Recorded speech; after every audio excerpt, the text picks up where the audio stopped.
this is me doing my reflective piece. Okay, so we got this project in August, and you would think that getting it in August, that's normally common sense. You would think that it would be done before December. It's 15 hours.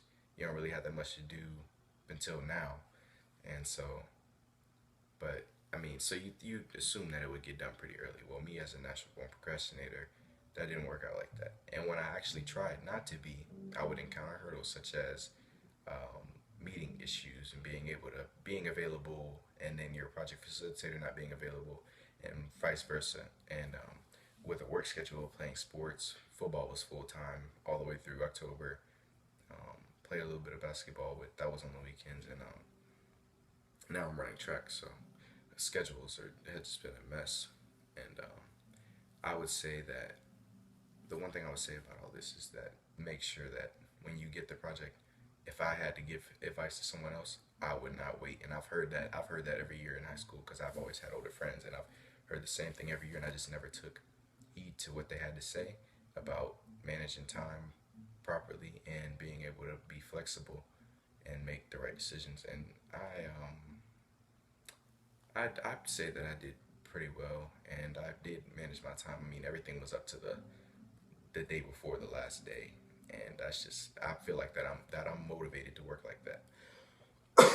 That it actually is better for me to work through pressure of knowing that I have to finish it. In fact, I even encountered another hurdle by misreading directions, and I made my product twice in within a week.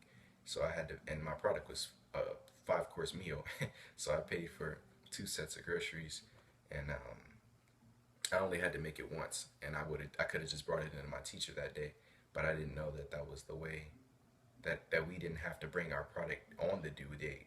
It had to be in by the due date. So that was just a misinterpretation, and I ended up spending a lot more money than I had to, staying up a lot later than I had to, and also the night before when I was doing my electronic portion of my project, the computer wouldn't open OneDrive. So, and the only other stuff I had was on the computer at school, and that was like 1 o'clock in the morning. There was no way the school was open. My mom was asleep. It was her computer, so it wasn't working. It was her work computer, so nothing was working. I was struggling, so I went to bed. And luckily, my neighbors let me use their computer in the morning, so I finished it. And it was just with a little bit of time to spare, got it to work. I uploaded about 100 pictures with me cooking each step of each meal, and it's a lot. That's a whole lot of work. So,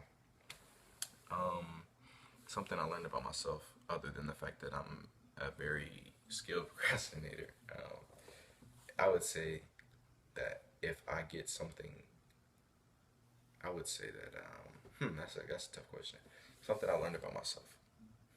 I love to cook, like a lot more than I thought, and it's something that I take a lot of pride in it because it's most people are artists, and everybody is an artist, I believe, truly, and that might be my form of art, along with music and stuff. And so there's music, drawing, painting, sculpting, cooking, because food is art to me, and I just take a lot of pride in that and how flavors blend instead of colors. And I'm just even colors with food is just beautiful to me.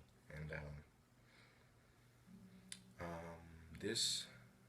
this career affecting on my choice, this project reflecting back on it, I would say that I don't know if being a full time chef would be something that I would want to do because of how much stress that I've had to deal with. And I've been in an industrial kitchen before. That's where I made my product.